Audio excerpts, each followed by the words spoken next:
RTCI nous réunit. Bon, aligne tes soldats et que recommence le combat.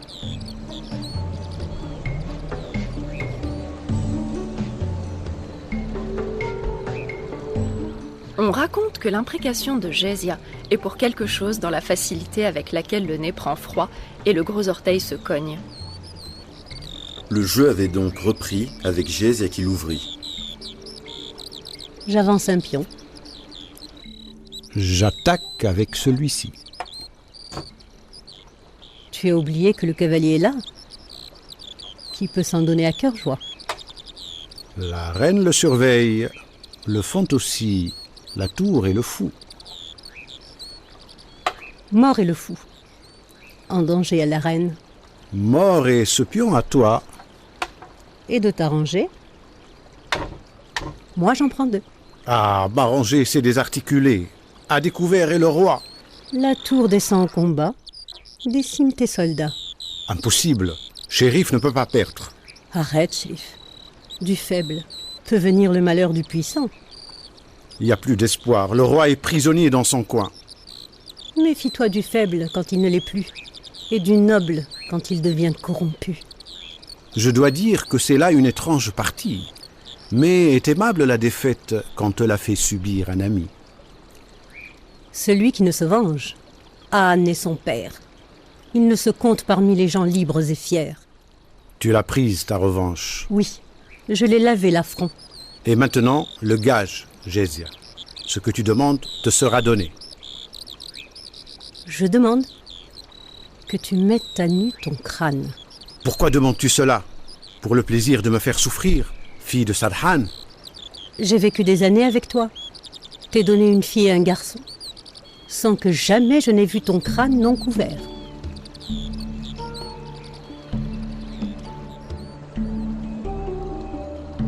Jésia avait demandé à Shrif d'enlever son couvre-chef, car le crâne de celui-ci étant d'une couleur rouge repoussante, due à une sorte de lèpre qu'il avait contractée dans le passé, et sachant bien que Shrif ne voudrait jamais qu'elle vît cette image hideuse de lui, elle était sûre qu'il satisferait à toute demande à part celle-là, qu'elle lui ferait après.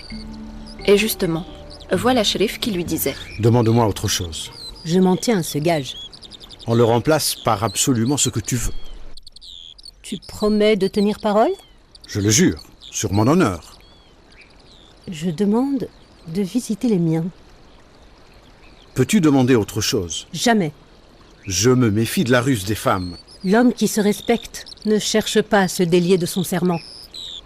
Tu jures que tu reviendras à tes enfants? Plaît-il?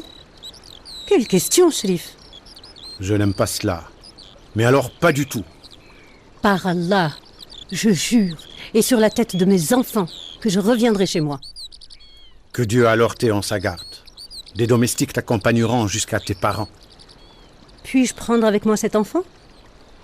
Prends-le, j'espère qu'il te portera bonheur. Va avec elle, petit. Sois son serviteur et son gardien. Garçon, donne des habits neufs à cet enfant. Combien de temps durera ta visite, Jésia? 3 jours. Ce que veut la coutume chez nous, quoi. Et si on disait 2 seulement? Ce ne serait pas convenable. Tu manqueras à tes enfants. Plein de servantes il y a. Elles ne les laisseront manquer de rien. Je jure par Allah que jamais plus je ne jouerai aux échecs. L'homme digne de ce nom ne regrette pas le passé.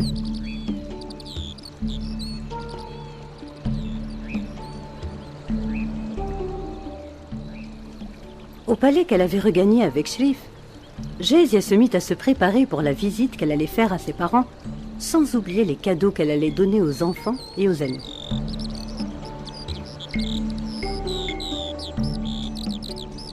Le domestique revint avec un monceau de vêtements neufs qu'il donna à Sabra.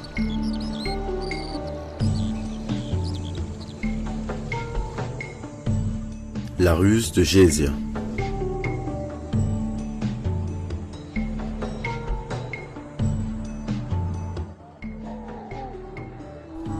Jésia sortit du palais, accompagné de serviteurs chargés de cadeaux et précédé de Sabra qui exultait. À ses côtés était le malheureux Shrif que tourmentait un noir pressentiment. Celui que Jésia ne reviendrait pas, mais il cachait sa douleur et s'en remettait au destin. À la porte du jardin, Il lui fit ses adieux, mais il n'eut pas plus tôt rebroussé chemin qu'il fut surpris par le retour précipité de Jésia. Qu'y a-t-il? J'ai oublié quelque chose dans ma chambre. Et pourquoi n'est pas revenu l'un des domestiques? Les domestiques ne savent pas où cela se trouve, ni ils ne peuvent entrer dans ma chambre. L'épouse avertie ne laisse pas entrer dans sa chambre n'importe qui.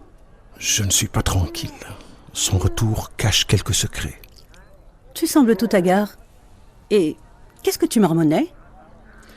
J'ai peur que par ton retour, tu veuilles te délier de ton serment. De ma propre main, je me serais planté un couteau dans le corps. Tu ne devrais pas, Sharif, entretenir sur moi des pensées aussi mesquines. Je te demande pardon. Le diable susurrait en moi ses idées. Va, que bon vent t'accompagne.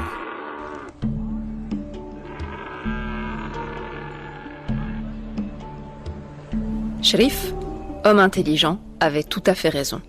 Jésia avait bel et bien exprès laissé derrière elle son miroir et son peigne. Elle avait rebroussé chemin, faisant semblant de les avoir oubliés, justement pour se délier de son serment. Ainsi, elle pouvait ne pas revenir au palais sans que son honneur soit sali par un parjure. Par là même, elle se serait payé la tête de Sharif par une ruse peu méchante finalement. Ruse qui restera dans les annales en tant que preuve d'intelligence et de sagacité féminine.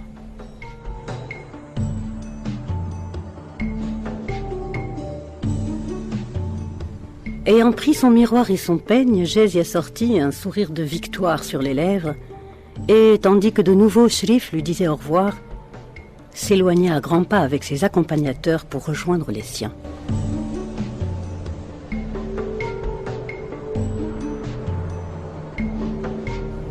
La joie des Hilaliens.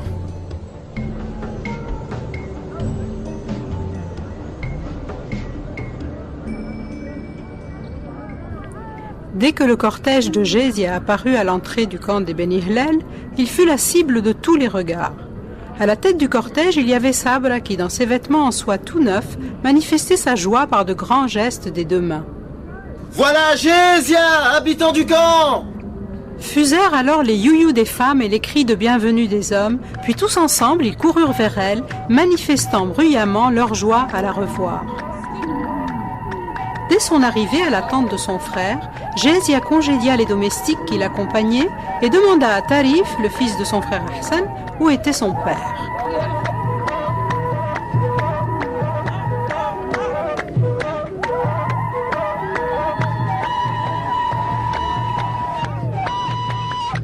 Me voici. J'attendais ta venue, fille de Sarhan. Ton camp s'est énormément affaibli, a perdu son prestige d'encan. Sans espoir est devenue la vie pour ses habitants. C'est à Dieu qu'on se plaint, Ibn Sarhan. Je ne t'ai jamais entendu te plaindre, ni dans les pires moments pleurer. Les Beni Hillel, les Drides, mon cœur a tant de peine à l'évocation de leurs vieux et de leurs jeunes. Que reste-t-il de leur passé? Où sont-ils leurs fiers chevaliers? Quand on décide un jour de quitter son pays, vite on se déprécie, on encourt le mépris. Je suis entre deux mots, entre deux feux ardents. Mais il faut choisir. La mort est là qui attend. Je souffre tant, mais je choisis mes gens. Même la gente qui miaule a des enfants. C'est moi qui, en leur faussant compagnie, ai fait perdre aux miens leur fierté d'avant. Et que devons-nous faire, ô filles de gens libres et fiers? Comment nous libérer du siège qui nous est imposé? Nos hommes doivent être décidés et courageux. Cette nuit même, nous lèverons le camp. Par Allah, si nous ne le faisons cette nuit même, grillés vous serez comme bougie en son dernier embrasement. Mais il y a des gardes, Jésia. Vous avez des bêtes? Quelques petits chameaux et quelques brebis et agneaux. Combien y en a-t-il? De 50 à 60 de ceux-là, de ceux-ci aussi, pas plus. C'est amplement suffisant. Préparez un festin auquel vous inviterez les gardes. Ça aura lieu dans cette tente. Vous leur direz, faites-nous l'honneur de fêter avec nous la visite que nous rend l'épouse de l'émir. À la faveur de l'obscurité, les tentes seront démontées et subrepticement nos hommes chargeront les chameaux de tous nos effets, puis prendront le tout jusqu'au sentier des montagnes. Une fois les gardes repus, donc leurs réflexes émoussés, vite, sautez sur vos chevaux, les laissant s'égarder à leur triste sort. Quelle idée! Il fallait y penser. Mais elle est grosse de danger. Qui le danger n'affronte, ou qui n'est pas malin, n'aura pas grand-chose ou peut-être n'aura rien. Tout doit être fait pendant la nuit. Avant l'aube, nous devons tous être partis. Et si Sherif se lance à nos trousses? Sherif, j'en fais mon affaire. Je suis sa femme, il est mon mari. C'est un âne batté. La ruse, il ne sait ce que c'est. Bon, non, il faut agir. Et tout de suite. Faites venir tout le monde ici. Je veux leur parler.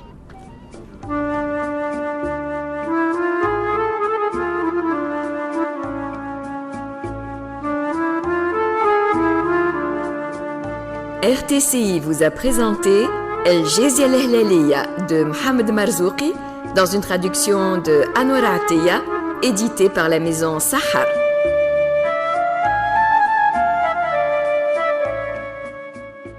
Le meilleur de la musique sur RTCI.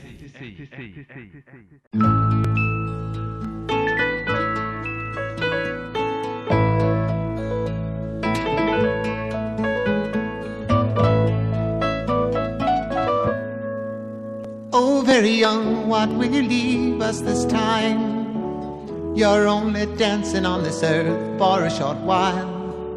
And though your dreams may toss and turn you now, they will vanish away like your daddy's best jeans, denim blue, fading up to the sky. And though you want them to last forever, you know we never will. You know we never will. And the patches make the goodbye harder still.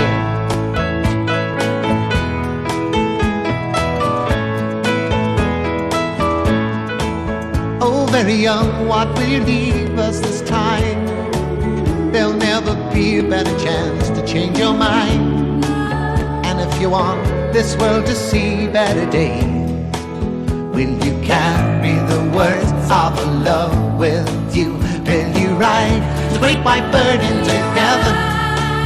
And though you want to last forever, you know you never will. You know you never will. Goodbye makes the journey harder still.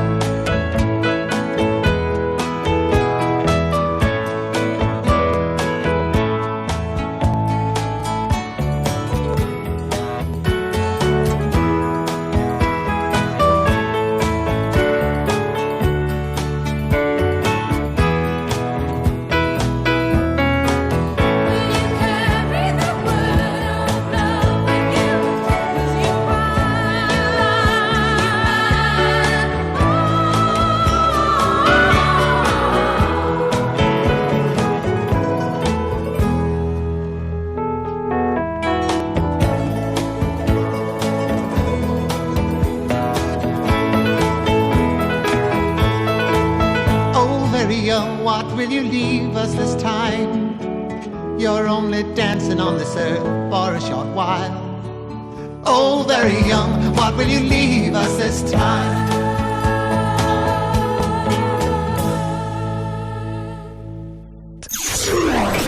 Vous écoutez RTCI.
of your heart, speck of gold.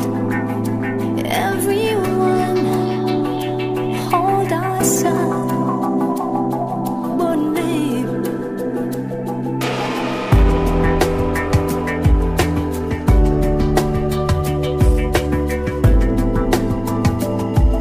Speck of gold.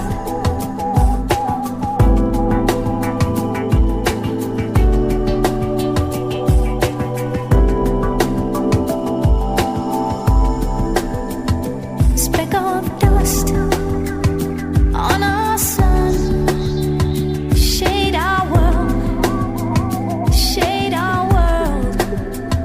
Speck of dust on everyone, save our sun, save our world.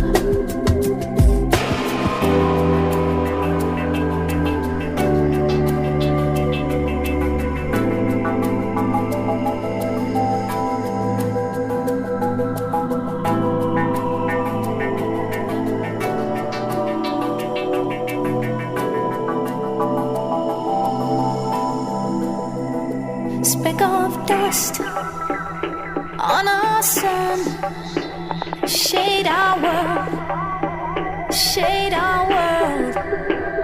Speck of dust on everyone, save our sun, save our world.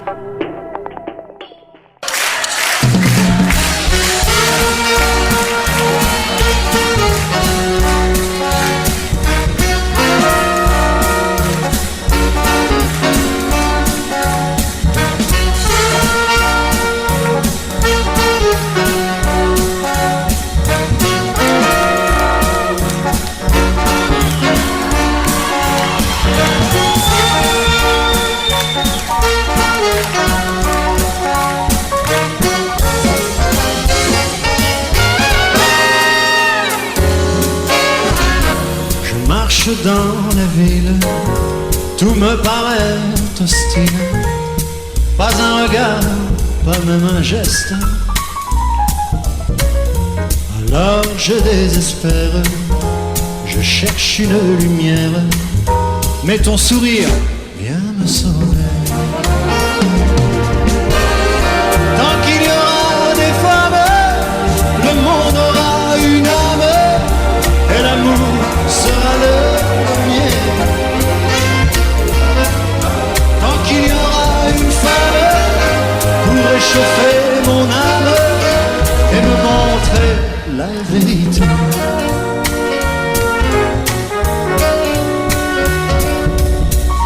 Sur mon écran de verre, des hommes font la guerre. Au nom de quelle vérité? Mais jamais une femme qui ne prenne les armes. Nos enfants seront protégés. Tant qu'il y aura des femmes, le monde aura une âme, et l'amour sera le premier. J'ai pas raison. Tant qu'il y aura des fleurs, il y aura des étoiles pour nous montrer la vérité.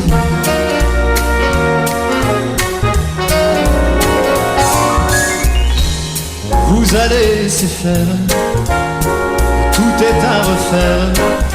Qu'avez-vous fait de notre vie? Maintenant laissez la place, vous verrez où elles passent, elles en feront un paradis. Avec moi!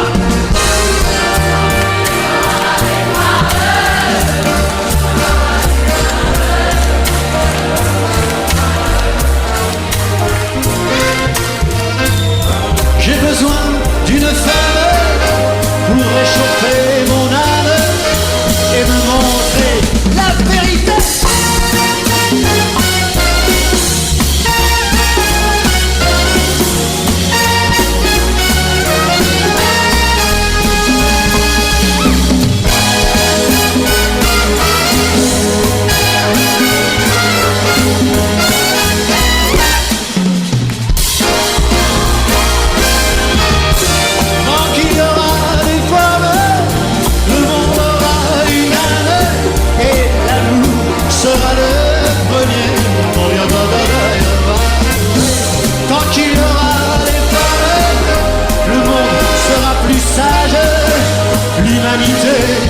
sera sauvé. Et quoi?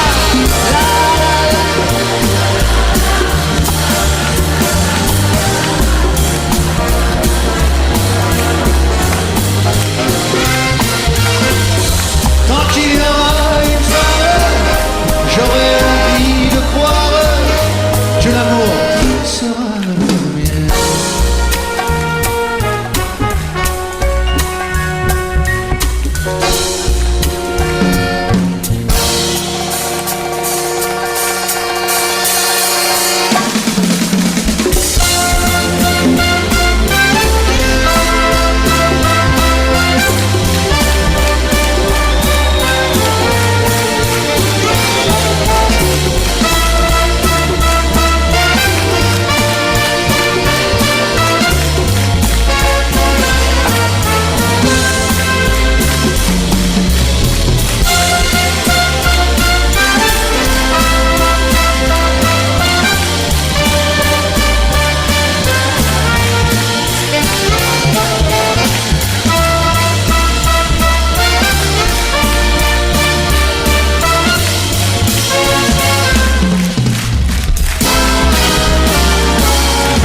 RTCI nous réunit.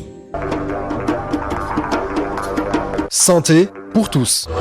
Santé pour tous. Magazine médical, produit et présenté par Donia Cheuch. Bonjour. Loin de n'être qu'un problème esthétique, l'obésité est une maladie qui entraîne des complications et de graves problèmes de santé. Quand la diététique échoue, la chirurgie de l'obésité peut prendre le relais. Les résultats spectaculaires en termes de poids et de mieux-être donnent envie de se lancer. Toutefois, des complications peuvent exister et les contraintes diététiques sont lourdes. En marge de la Journée mondiale de lutte contre l'obésité, le point sur la chirurgie de l'obésité, qui est en plein essor, avec le professeur Semira Blouza, professeur émérite à la faculté de médecine de Tunis, ex-chef de service à l'Institut de nutrition Zoed Khalel, et le professeur Mohamed Emin Makni, professeur agrégé en chirurgie viscérale et digestive au service A de l'hôpital de la Rabta et membre du bureau de l'Association tunisienne de chirurgie. Bonjour à tous deux. Bonjour. Bonjour. Et merci surtout d'avoir accepté notre invitation. Alors, je le disais à l'instant, l'obésité, loin de n'être qu'un défaut esthétique, est une maladie et l'OMS parle même d'épidémie mondiale. Qu'est-ce que l'obésité, professeur Semira Blouza? L'OMS parle d'explosion épidémique. Carrément. Parce que d'une part, c'est une expansion alarmante et les projections pour les prochaines décennies sont vraiment alarmantes. C'est plus d'1 milliard actuellement d'obèses et pour 2030, on va aller jusqu'à 3,3 et même plus milliards d'obèses dans le monde. Et quelle est la situation en Tunisie? La situation en Tunisie devient de plus en plus dramatique. En 1997, l'enquête nationale de nutrition a montré une prévalence de 14% d'obèses en Tunisie. Et en 2005, une étude Tahina a montré qu'un adulte sur 4 est obèse. Donc pratiquement 25% d'adultes sont obèses. Et il y a une étude récente réalisée en 2016 par l'Institut national de santé avec la collaboration de l'OMS. Et il semble qu'il y a une augmentation qui atteint aujourd'hui 30% de la population adulte. Donc, c'est énorme. C'est énorme. Professeur Makni. Donc 30% d'obèses, pratiquement 1 million d'obèses morbides en Tunisie, et actuellement il n'y a que pratiquement une quarantaine de chirurgiens qui dominent la chirurgie bariatrique de l'obésité. Donc 40 pour 1 million de ceux qui vont nécessiter une intervention chirurgicale. C'est pas assez. Voilà. Donc réellement, je pense que la politique de santé doit obligatoirement former plus de chirurgiens qui vont se spécialiser dans ces domaines. Comme ça, on pourra faire face à cette explosion endémique de l'obésité morbide. C'est bien clair. L'obésité, c'est un authentique état pathologique chronique défini par l'OMS comme un excès de masse grasse stocké dans le tissu adipeux et qui peut entraîner des conséquences néfastes pour la santé. C'est la définition de l'OMS, mais également de l'International Obesity Task Force. D'accord. Vous le disiez à l'instant, donc selon l'OMS, 1,4 milliard de personnes, d'ici 2030, 3,3 milliards et plus, et les enfants dans tout ça? Et les enfants, malheureusement, le constat qu'on est en train de faire, les enfants et les adolescents sont de plus en plus touchés par l'obésité. C'est un constat dramatique à mon sens, parce qu'un enfant obèse deviendra inéluctablement un adulte obèse, les statistiques l'ont bien montré, et il sera quand même exposé à des complications, surtout cardiovasculaires à un âge jeune. C'est ça ce qui est encore plus important, c'est-à-dire qu'avant la 5e décennie, ils peuvent développer des complications cardiovasculaires. Mais on n'est pas tous égaux face à l'obésité. Quelles peuvent être les causes, en fait? Alors, il est vrai qu'on n'est pas tous égaux face à l'obésité. Il y a une injustice naturelle. Mais il y a quand même les facteurs qui sont impliqués dans l'obésité. Ils sont au nombre de 2. Les facteurs génétiques, mais ce n'est pas une fatalité. Ça, j'ai toujours voulu insister sur le fait qu'avoir des parents, c'est vrai qu'on est plus exposé, qu'on a plus de risques de devenir obèse quand on a un parent obèse et encore plus quand on a les 2 parents obèses. Mais ce n'est pas une fatalité et on peut vraiment la prévenir par un mode de vie sain. Voilà. Mais alors, la part de la génétique, c'est à peu près 40%. Et la deuxième cause principale qui fait qu'il y ait actuellement une explosion épidémique, ce sont les facteurs environnementaux. C'est-à-dire les facteurs génétiques ne changent pas. Les facteurs génétiques, le background, les facteurs génétiques, ils restent les mêmes. Il n'y a pas de raison qu'ils changent au cours des années. Ce qui a changé, qui a fait qu'il y ait cette explosion d'obésité, ce sont les facteurs environnementaux, c'est le mode de vie, c'est-à-dire l'alimentation, la sédentarité. Et puis le stress, on peut ajouter quand même aussi le stress, mais le stress... le manque de sommeil aussi, il paraît. Oui, ça rentre dans le stress. Le stress, qui dit stress, dit manque de sommeil, ça rentre dans le cadre du stress. Alors comment est-ce qu'on va poser le diagnostic et quelle est la différence entre obésité et surpoids? C'est pas la même chose. Alors le diagnostic, il est facilement posé. C'est un simple calcul. On pèse, on toise, on prend le poids et la taille et c'est le rapport du poids sur la taille en mètres au carré. Alors si on trouve 30, à partir de 30, on parle d'obésité. Entre 25 et 30, c'est un surpoids. Tant que c'est inférieur à 30, c'est un surpoids. Et 30 et plus, c'est une obésité. Alors, vous le disiez à l'instant, c'est une maladie, l'obésité, et en plus, il y a des complications possibles. Tout à fait, c'est une maladie qui engendre de multiples complications. Pratiquement tous les organes, toutes les fonctions physiologiques sont touchées. Alors ces complications, bien sûr, les plus importantes seront les complications métaboliques. Quand je dis complications métaboliques, c'est le diabète, diabète de type 2. Et actuellement, on voit de plus en plus de diabète de type 2 chez les enfants obèses. Alors que normalement, c'est diabète de type 1. Oui. C'est également les complications lipidiques, c'est l'augmentation des lipides, l'augmentation de l'acide urique, mais c'est aussi, et ce sont les plus graves, les complications cardiovasculaires, et particulièrement l'insuffisance coronarienne cardiovasculaire. Mais il y a également des complications respiratoires, et plus particulièrement le syndrome d'apnée du sommeil, qui est un syndrome souvent ignoré, malheureusement occulté, mais qui peut être à l'origine lui-même de nombreuses complications, comme on peut faire pendant une apnée un infarctus du myocarde, un accident vasculaire cérébral, une mort subite. Ouais. Donc c'est vraiment, il peut aussi,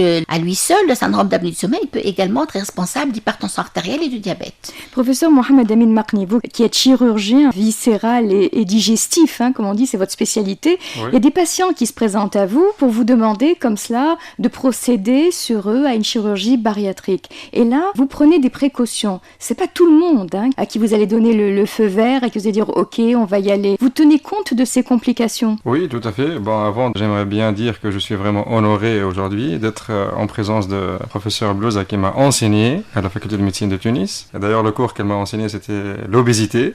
Donc, parlant d'obésité, la chirurgie ne s'adresse pas à tous les obèses. La chirurgie s'adresse à des patients qui ont ce qu'on appelle une obésité morbide, ça veut dire l'obésité maladie. Ce sont des patients qui ont un index de masse corporelle qui a été défini tout à l'heure par professeur Blouza comme étant un index de masse corporelle supérieur à 40, on parle d'obésité morbide, ou quand ça dépasse 35 avec une comorbidité qui risque d'engager le pronostic vital du patient. Alors qu'est-ce que vous appelez ces comorbidités? Comorbidité, ça veut dire c'est une hypertension artérielle, mal contrôlée ou difficilement contrôlée. C'est un diabète du type 2, donc chez des malades qui sont obèses, qui doivent être mis sous traitement médical, des antidiabétiques oraux notamment, un syndrome d'apnée de sommeil qui risque d'emporter la vie du patient à n'importe quel moment, des problèmes articulaires, notamment les gonarthroses, les problèmes de hanche qui sont invalidantes pour le patient. Donc dans ces cas, réellement la chirurgie de l'obésité trouve tout son intérêt parce que quand on a ces problèmes et quand on est dans cette tranche d'obésité, on vit moins que le patient non obèse morbide. Et puis le rationnel, c'est que il faut toujours savoir que c'est une chirurgie qui est curatrice et non pas une chirurgie esthétique ou une chirurgie fonctionnelle. fonctionnelle. Et puis après, c'est une chirurgie qui ne va pas être adressée à toutes les personnes. Les patients qui sont en pleine croissance, notamment les adolescents, même obèses, et qui ont ces critères, on ne les opère pas. Les patients toxicomanes, les patients alcooliques, les patients qui ont des troubles psychiatriques sévères tels que les dépressions ou les psychoses maniaco-dépressives, là, on ne propose pas de traitement chirurgical. D'accord. Alors la chirurgie bariatrique, on l'a bien compris, c'est en dernier recours. Donc avant d'en arriver là, professeur Bloza, comment lutter contre l'obésité? Malheureusement, il n'y a pas beaucoup de choses à proposer aux patients obèses. Il n'y a que la diététique. Et quand je dis diététique, je veux préciser une hygiène alimentaire plutôt qu'un régime. Quand on dit régime, il est toujours associé à la contrainte et ça peut bloquer. À la privation. À la privation, à la contrainte. Donc c'est une hygiène alimentaire associée à une activité physique régulière. C'est un duo indissociable. Je dis toujours, c'est un couple, et un couple, bien sûr, qui est toujours... qui ne doit pas divorcer. Qui ne doit pas divorcer, bien sûr. Et activité physique non intensive, 1 heure de marche, 1 heure de natation, associée, bien sûr, à une diététique. Et là, la diététique, elle n'est pas standard. Il n'y a pas de régime standard. Il y a des régimes personnalisés, qui sont adaptés au profil de chaque patient. Et il faut qu'aussi les objectifs pondéraux, c'est-à-dire l'objectif de réduction pondérale, soient réalistes.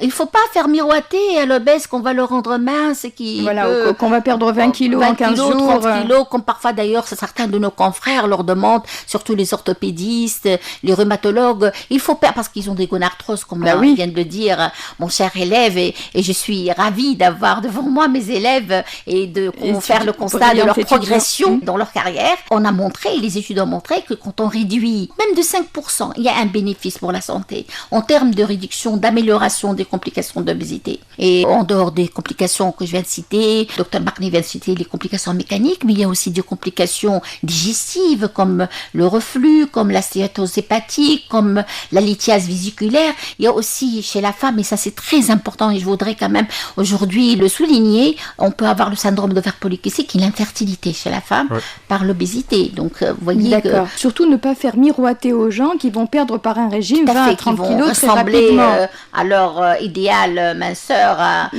C'est une perte, on va dire, honnête, 10-15% de leur poids initial. Pourtant, il y a des régimes miracles là, dont on fait la pub, la fameuse soupe aux choux, je sais pas trop quoi, les régimes avec rien que des protéines. Alors là, il y a des carences, j'imagine, alimentaires terribles. Merci beaucoup, Denis, justement, de soulever la question. De soulever la question, parce que elle me tient particulièrement à cœur et je suis en train de livrer un combat, je dis bien un combat, pour éviter ces régimes qui sont prescrits par des non-spécialistes, je le dis. Donc, ce sont des régimes aberrants, des régimes dangereux pour la santé. Ce sont des régimes qui sont abandonnés inéluctablement parce qu'ils sont trop restrictifs. Ils ne peuvent pas être suivis au long cours. Or, l'obésité est un état pathologique chronique. Donc, comme toute autre pathologie chronique, c'est un traitement à vie. Et donc, ce sont des régimes qui sont également pourvoyeurs. Ils peuvent entraîner des troubles sévères du comportement alimentaire, qui peuvent aller jusqu'à la boulimie ou l'anorexie mentale, un syndrome psychiatrique sévère et très difficile à gérer, comme également sont pourvoyeurs de carences nutritionnelles, d'anémie, de carences en calcium, de carences en magnésium. Donc, ce sont des régimes tout à fait déséquilibrés, à déconseiller, dangereux. Je voudrais bien le souligner aujourd'hui. Merci de me donner l'opportunité de le souligner aujourd'hui. Donc, la règle, ce serait de consommer un petit peu de tout, surtout des fruits et des légumes. La règle serait d'abord de ne pas trop bouleverser les habitudes du patient pour garantir l'observance du régime. On ne va pas tout chambouler, et de lui donner un régime où il va consommer de tout, bien sûr les fruits et les légumes, mais les fruits pas en excès non plus, parce qu'ils sont riches quand même en fructose, en sucre, de consommer des protéines, mais des protéines maigres, et de consommer également des céréales, des dérivés des céréales, mais dans des quantités limitées. D'accord. On oublie tout ce qui est soupe aux choux, régime, protéines, etc. Et tout. Tout à fait. Et les fameux médicaments, les coupes-faim et tout ça. Le coupe-faim, je n'y crois pas beaucoup. J'ai fait une petite étude lorsque j'ai dirigé l'unité d'obésité à l'Institut national de nutrition. Ils peuvent aider chez certains patients. C'est-à-dire que ce sont des fibres, en fait. Je n'aime pas les coupes fins qui peuvent avoir une action centrale. Je suis totalement, d'ailleurs ils n'existent plus. Tous ces médicaments ont été retirés du commerce. Ils ont été impliqués dans des effets indésirables dangereux. Donc on n'en parle plus. Par contre, les fibres qui sont des végétaux, en fait, et on peut, chez certains patients, comme adjuvant, on peut peut-être les autoriser à prendre une demi-heure avant le repas avec un quart de litre, une demi-litre d'eau. Ça gonfle exactement dans l'estomac et entraîne une sensation de satiété. Eh bien, on va plonger dans l'estomac justement avec vous, professeur Mohamed Amin Makni, parce que quand la diététique échoue, il y a la chirurgie de l'obésité qui peut prendre le relais. Donc vous avez été bien clair tout à l'heure. Bien sûr, c'est pas pour tout le monde. La chirurgie bariatrique, puisqu'on l'appelle comme cela, ne va pas s'adresser à tout un chacun. Il faut répondre à certains critères et notamment avoir une IMC supérieure à 35 à peu près, avoir en plus une comorbidité, hypertension ou diabète, etc. qui soit associée. Alors, en quoi consiste cette chirurgie bariatrique et quelles sont les principales technique chirurgicale de l'obésité? Juste un petit mot avant de répondre à cette question. Là, la chirurgie constitue un des maillons de la prise en charge. Ce n'est pas le maillon le plus fort, mais il est un des maillons. Ça veut dire que le patient, quand il va atterrir, entre guillemets, au bloc opératoire, eh bien, c'est un long parcours au préalable que doit parcourir le patient, parce qu'on ne va pas opérer dans la foulée un patient qu'on voit à la consultation. Ah bon? Ah oui, il faut opérer un patient après 6 mois à 1 an de prise en charge, et je rappelle que la prise en charge doit être pluridisciplinaire. Le chirurgien, le nutritionniste, le psychologue, le médecin endocrinologue, donc tous ces maillons doivent être des spécialistes. Et puis après, au centre, il y a le patient et doit être éclairé, doit être orienté. C'est-à-dire la jeune femme qui vient vous voir en vous disant « Docteur, moi je me marie cet été, dans 3 mois, je veux me faire poser un anneau parce que je veux maigrir d'ici là pour pouvoir rentrer dans ma robe de mariée. » Ah non, ça fonctionne pas comme ça. Voilà. Non, ça ne doit pas fonctionner comme ça. Parce que par la suite, il faut savoir que c'est une chirurgie. Qui est très lourde, c'est lourd, même si les résultats sont spectaculaires et même si parfois c'est des actes qui sont simples à réaliser, ça ne veut pas dire que c'est une chirurgie facile. Bien au contraire, c'est une chirurgie qui s'adresse à des patients qui sont lourds sur le plan anesthésique, c'est une chirurgie qui s'adresse à des patients qui sont obèses, et obèses entre guillemets, c'est des patients qui sont malades, c'est vrai, mais jusque-là, ils étaient normaux dans leur vie, et donc le moindre préjudice, eh bien, on peut être suivi auprès du tribunal. Et puis après, c'est une chirurgie qui peut entraîner la mort aussi du patient. Et donc, c'est pas une chirurgie à prendre à la légère, et donc c'est en RCP. Il faut vraiment qu'il y ait des raisons valables pour procéder à ce genre d'acte. Et la prise en charge, elle est pluridisciplinaire. Alors, en quoi ça consiste rapidement? Je rappelle que les aliments vont de la bouche, transitent à travers l'œsophage pour être stockés dans l'estomac, qui est un réservoir avec une compliance extraordinaire. Et donc, la paroi contient des cellules qui sécrètent l'hormone de la faim, qui est la gréline. D'accord. Donc, l'estomac, par la suite, il va se vider dans l'intestin grêle, et là commence le processus d'absorption des nutriments vers la circulation sanguine. Alors nous, on va agir soit sur le volume de l'estomac, on va le réduire, et donc on parle d'intervention restrictive, donc la pose d'anneau ou la gastrectomie longitudinale ou la sleeve gastrectomie, ou bien en réalisant un court-circuit des aliments, donc les aliments ne vont plus suivre ce chemin habituel, et donc le bol alimentaire va directement dans l'intestin grêle, et là on parle de bypass ou d'intervention, disons, mal absorptive, ça veut dire qu'ils vont entraîner une malabsorption. Alors on revient un petit peu sur ces techniques chirurgicales de l'obésité. Vous avez parlé de sleeve ou gastrectomie longitudinale. Qu'est-ce que c'est exactement là? Alors c'est le fait d'enlever une grande partie de l'estomac tout en gardant le circuit œsophage, estomac, duodénum. Et donc le circuit des aliments va être le même, sauf que il n'y a plus de réservoir avec une compliance très importante. Ce réservoir qui est l'estomac va... Parce que l'estomac, il peut se distendre, c'est quelque chose d'incroyable, c'est élastique, quoi. Oui, il peut contenir tout et n'importe quoi. Donc là, on va le transformer en un tube, mais c'est un tube qui reste compliant. Donc on va enlever pratiquement 80% du volume de l'estomac, et puis on va enlever cette partie qui va sécréter l'hormone de la faim, qui est la gréline. Donc le malade ne va plus réellement avoir faim après cette intervention. D'accord, donc et l'opération se fait comment? Sous anesthésie générale, bien sûr? Oui, bien sûr. Donc, c'est une intervention chirurgicale. Le malade doit être vu avant l'opération par un médecin anesthésiste réanimateur. Il y a un tas de bilans qui doivent être réalisés. Et puis après, le malade est hospitalisé habituellement la veille de l'intervention. L'intervention se mène sous anesthésie générale. Par cilioscopie? Par voie cilioscopique, donc on n'ouvre plus. Ah d'accord, donc il y a plus une incision sur tout le ventre? Non, quelques orifices de 1 cm. Et pratiquement, sur le plan esthétique, il n'y a aucun préjudice pratiquement esthétique pour les patients. Sa réalisation l'intervention est dans la majorité des cas simple. Simple, ça ne veut pas dire que c'est une intervention facile. Simple, ça veut dire simple à apprendre, simple à réaliser. Ça dure entre 30 minutes, 1 heure, 1h30 de temps. Mais ça ne veut pas dire qu'il n'y a pas de complications. On peut avoir des complications au cours de l'intervention. Ça peut se compliquer d'hémorragie, ça peut se compliquer de problèmes d'anesthésie. Là, en cas de complications, on peut être amené à ouvrir le ventre. Mais dans la majorité des cas, dans 95% des cas, même plus, ça se passe par voie cystoscopique et ça se passe sans incident. Et c'est quoi les apparitions de fistules? J'en ai entendu parler. En post-opératoire, on peut avoir des petits trous parce que quand on va enlever une grande partie de l'estomac, ça veut dire qu'il y aura des sutures sur la partie restante. Oui. Et actuellement, avec la technologie, eh bien, on a recours à des instruments de très haute technologie qui vont permettre de couper et de mettre des agrafes au niveau de la partie restante de l'estomac. Tout à fait. Eh bien, l'organisme ne cicatrise pas de la même façon chez tout le monde, voilà, toutes les personnes. Et donc, parfois, il y a une cicatrisation qui ne se fasse pas de façon correcte et donc on va avoir un trou. Et donc, ce trou, c'est la fistule. Et donc, une nouvelle intervention, ça va nécessiter peut-être? Alors, cette fistule, la prise en charge est très difficile. Et il faut savoir qu'il s'agit d'un tournant évolutif dans la prise en charge du patient. Donc la fistule embête aussi bien le malade que le médecin parce que réellement on n'a pas beaucoup de moyens pour traiter cette fistule. On peut être amené à réintervenir, on peut être amené à réaliser beaucoup de gestes endoscopiques. D'accord. Donc parfois ça peut entraîner la mort du patient. Une fistule peut tuer un patient. Donc c'est pas, la prise en charge est réellement difficile. Mais c'est quand même la technique la plus courante? La plus courante, la sleeve, la plus courante en Tunisie.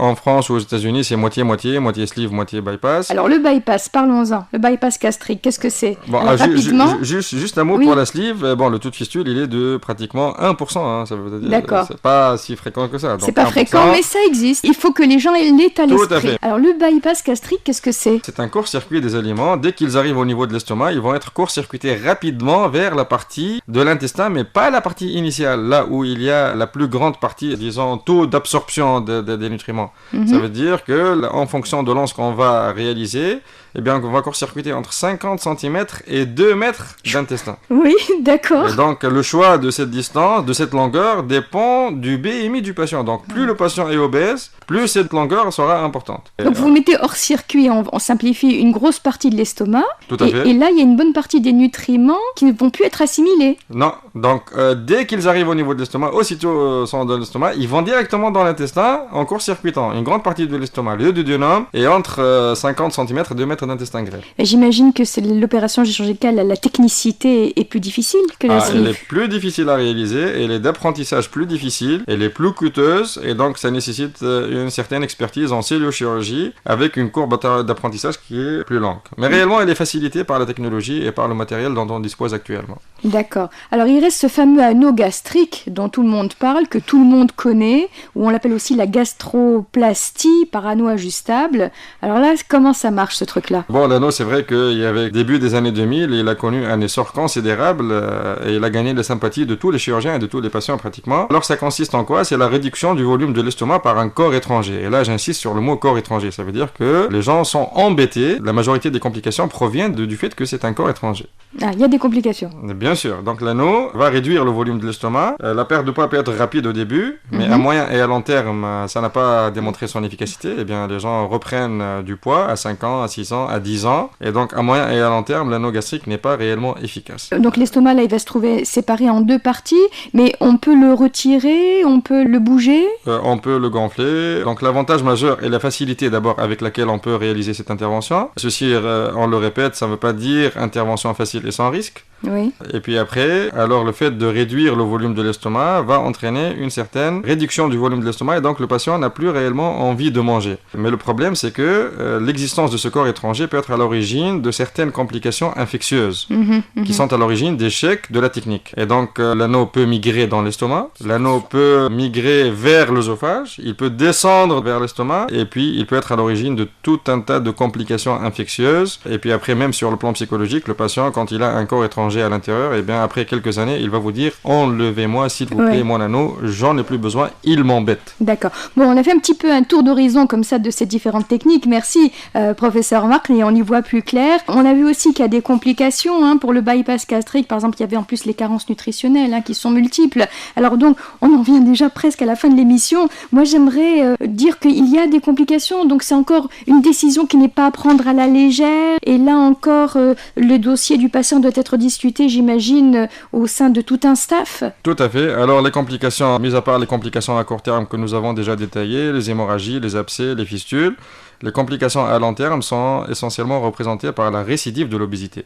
Donc, malgré la pose d'anneau, malgré la sleeve, malgré le bypass, eh bien, parfois, le patient reprend du poids. D'où l'importance de cette prise en charge pluridisciplinaire. Et d'où l'importance, j'imagine, du nutritionniste. Sa place est capitale. Professeur Blouza. Oui, tout à fait. Dans cette équipe pluridisciplinaire, le médecin nutritionniste et le nutritionniste, parce qu'on travaille en couple aussi, médecin nutritionniste et nutritionniste, intervient avant, pendant les 6 mois à 1 an de préparation, où on peut faire réduire le poids, on y arrive, et ça améliore les conditions opératoires. Ça facilite le geste. Bien sûr, ça facilite le geste, et ça peut améliorer les comorbidités qui peuvent constituer quand même un risque important, même au cours de l'intervention. Et le nutritionniste intervient en post-opératoire immédiat, parce qu'il y a une alimentation spécifique dans le post-opératoire immédiat, et puis il intervient au long terme par une surveillance régulière, des conseils nutritionnels comme éviter les boissons gazeuses et de l'alimentation sucrée, parce qu'on a montré que cette reprise du poids est directement liée aux habitudes. Le patient revient à ses habitudes. Voilà. Et donc il reprend ses Vous poids. avez lâché un mot très important, la surveillance régulière. Je crois que le problème, et vous serez d'accord, professeur Marcny, c'est que le patient qui est passé sur la table d'opération ne doit pas s'évanouir dans la nature. Tout à fait. Il doit, surtout s'il a un corps étranger en lui, par exemple, il doit régulièrement se faire contrôler. Bien Même sûr. chose s'il y a, professeur Blouze, a des carences, il faut y pallier. C'est pour dépister les carences et les traiter par un traitement médicamenteux. On en voit surtout dans les bypass. Les carences en vitamines, surtout liposolubles, sont très fréquentes. Les carences en fer, en calcium. Donc le nutritionniste a une place capitale, et c'est à lui d'assurer cette surveillance nutritionnelle régulière, d'identifier les carences et de les traiter. Alors, quelles sont vos recommandations diététiques pour les personnes ayant bénéficié de chirurgie bariatrique? D'abord, il y a des aliments à éviter, les boissons gazeuses, les boissons sucrées. On continue toujours à recommander une alimentation pauvre en sucre à absorption rapide, les sucreries, boissons gazeuses, et le fractionnement de repas. Surtout si on a enlevé 80% de l'estomac, si bien sûr on fait des repas copieux, eh bien il y a une intolérance manifeste. Donc c'est des petits repas équilibrés qui sont étalés sur la journée, et c'est ce qu'on recommande. Bien mastiquer, peut-être Bien aussi, sûr, c'est bien important. mastiquer, prendre son temps pour au moins une demi-heure pour le repas, bien mastiquer, boire de l'eau, mais bon. Mais pas pendant qu'on mange, il paraît, pour ne pas distendre l'estomac, Il c'est ça? faut 20 minutes avant le repas ou 20 minutes après le repas. Voilà, mais pas de l'eau avec le repas, sinon ça pour peut ceux qui ont une sleeve, eh bien ça va favoriser la redistension de l'estomac qui a beaucoup de propriétés de compliance. Et c'est à vie, professeur Blouze, c'est qu'il à vie, faut bien sûr. changer ses habitudes alimentaires. Bien sûr, quelqu'un qui a eu une réduction de 80% de son estomac, c'est irréversible, c'est à vie. Donc cette surveillance. Mais de toute façon, c'est des bonnes habitudes alimentaires à prendre. Ce Donc, sont c'est de pas bonnes la habitudes catastrophe. alimentaires, donc c'est pas au contraire. C'est même un bénéfice. Il n'y a pas de catastrophe aucunement. Finalement, professeur Mohamed Amin Marcny, cette chirurgie de l'obésité, est-ce qu'elle est efficace et bénéfique pour la santé? Bah oui, un grand oui. Parce que réellement, ça transforme la vie des patients. Et je dis très bien patients parce qu'on s'adresse à des malades qui sont atteints d'obésité morbide. Et donc, on ne s'adresse pas à des gens chez qui on va faire une chirurgie esthétique. Les gens respirent mieux, les gens réintègrent une vie sociale, reprennent leur vie professionnelle, éprouvent du plaisir réellement à faire du sport, à sortir. Ils n'ont plus cette crainte de la vision de l'autre. Et puis, je le rappelle que c'est une chirurgie qui ne doit pas être réalisée chez tout venant sans avoir à préparer le patient, parce que cette prise en charge pluridisciplinaire, cette préparation du patient est le meilleur garant d'un résultat qui est efficace, oui, à court terme, mais surtout également à long terme. Je voudrais juste ajouter un mot, c'est pour dire qu'effectivement elle est très bénéfique, surtout on a même parlé de chirurgie métabolique, parce qu'il y a pratiquement une guérison, même si c'est transitoire du diabète, où les patients n'ont plus besoin du tout de leurs médicaments, et également sur l'hypertension artérielle, où les patients n'ont plus besoin de leurs médicaments, et ils ont des chiffres tensionnels parfaitement normaux, et des glycémies qui redeviennent normales. Voilà, on rappelle que c'est quand même une chirurgie curatrice. Mais il reste toujours à surveiller. Voilà, et c'est pas du tout une chirurgie esthétique. Et puis, il faut prendre son temps, il faut s'y préparer, il faut bien se renseigner avant de se lancer là-dedans. Voilà. Merci à tous deux. Notre émission touche à sa fin. Merci donc à nos invités, le professeur Mohamed Hamid Makni, professeur agrégé en chirurgie viscérale et digestive au service A de l'hôpital de l'Arabt, un membre du bureau de l'association tunisienne de chirurgie. Et merci à vous, professeur Semira Blouza, professeur émérite à la faculté de médecine de Tunis, ex-chef de service à l'Institut national de nutrition Zouhair Kallel. Merci à vous de nous avoir suivis et puis surtout, bonne santé à tous. Santé pour tous. Santé pour tous. Magazine médical, produit et présenté par Dunia Cheuch.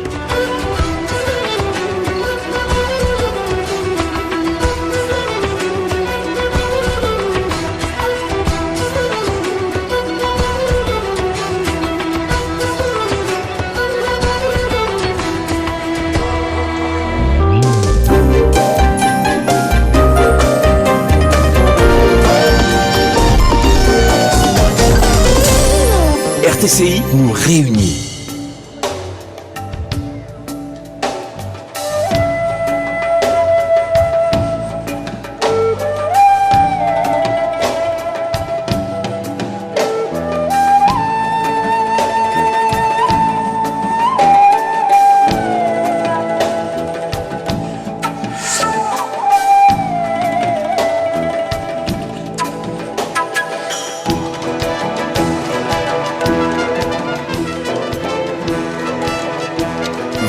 RTCI, les nouvelles en bref.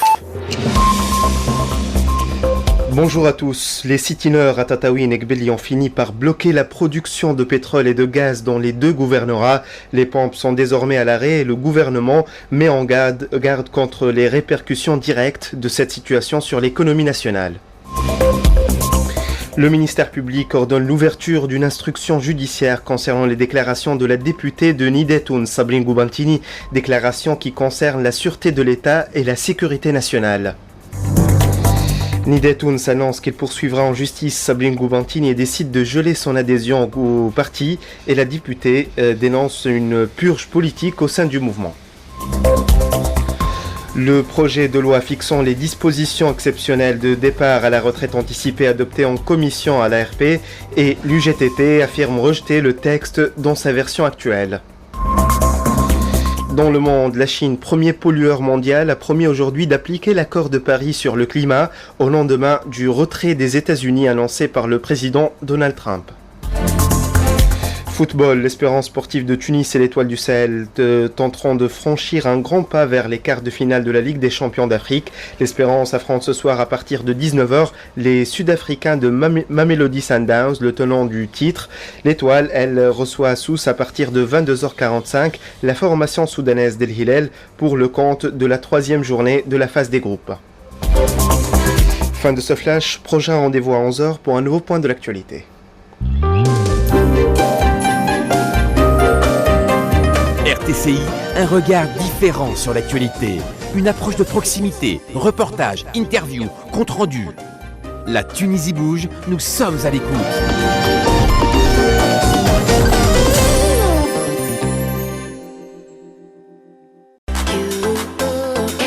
Jukebox, émission présentée par Mejda Ben Hussein. Jukebox du lundi au vendredi sur les ondes de RTCI. All my troubles seem so far away. Now it seems as though they're here to stay. Oh, I believe in yesterday. Suddenly, I'm not half the man I used to be. There's a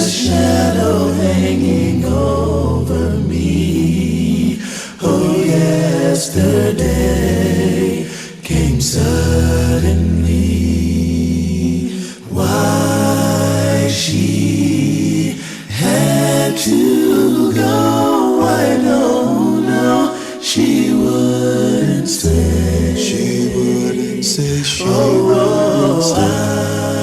I said something wrong. Now I long for yesterday. Yesterday, love was such an easy game to play. Now I need a place to hide away. Oh, I believe in yesterday. I believe in yesterday. Oh, I had to go. I know she would not say.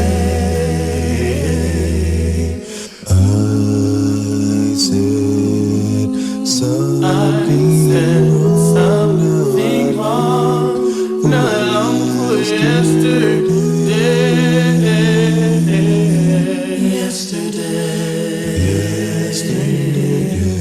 Love was such an easy game to play. Now I need a place to hide away. Oh, I believe in yesterday. I believe in yesterday was so far away. Oh, yesterday was far away. And I know I can't turn back, 'cause yesterday is gone.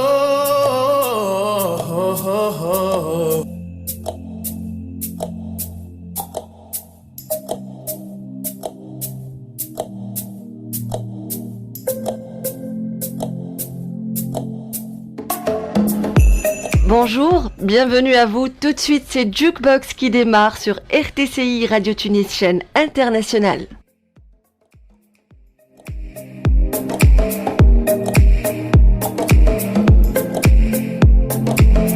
Merci à vous d'être là et de nous avoir choisis. C'est parti pour 2 heures de direct avec une playlist subtile à souhait. Alors actuellement, nous sommes accompagnés à la console. Nous avons notre maestro Tarek Idrissi. Côté coordination, c'est Salah Abdeljawed qui va vous répondre au 71 8 40 000. Mejda est là en direct du studio 1 pour vous tenir compagnie avec toujours vos coups de cœur. Notre rubrique Moment d'évasion garantie, enrichie d'ailleurs par soit des histoires qui portent à réflexion ou des conseils précieux. Sinon, durant la 2e heure, nous aurons nos rubriques Authenticité ramadanesque et Découverte du jour.